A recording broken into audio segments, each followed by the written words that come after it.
Okay, so we closed on the house in Denver and all the paperwork is signed and downloaded, so we're good to go. The property manager is taking care of things, up and running. So the big task right now is we have to set up the insurance. And this is very important because the mortgage companies are typically not interested in your loan. They just want to make sure that the money's coming in. That's all they care about. So anything which alerts them to the fact that the deed was transferred puts you at risk of having the due on sale clause called in. So you don't want that note called in, because then you got to find a way to solve that problem, which is a big headache.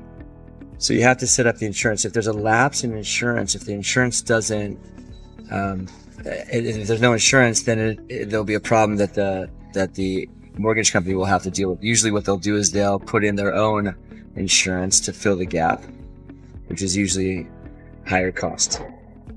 So the way that you set up insurance on a Subto is very important. So this deal I have right now is actually a hybrid. There's a Subto loan, the original mortgage, plus there's a seller finance note to the seller. So I need to find a way for the insurance to make sure everybody's protected in the event of something catastrophic happening in the house. So to do that, what we're going to do is we're going to set up the insurance policy with Steadily Insurance. And what'll happen is the primary insured on the policy will be Our LLC that we set up for the house.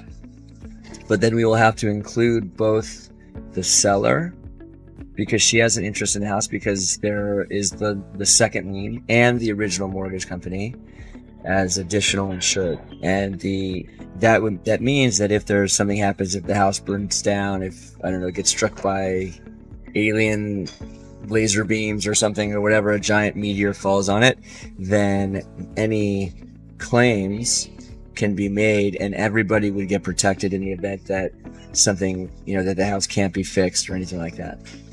So all of this is very important. It's not as complicated as a lot of people think, but what happens is when people hear about something which might trigger due on sale, they kind of freeze from the fear of this great boogeyman, and then they get a little overwhelmed. But it's pretty simple. And if you just really call one of these insurance companies that people use, you'll find that it's not as complicated as it sounds. It takes about 15 minutes to set up once you get these guys on the phone. So that's my task for the morning.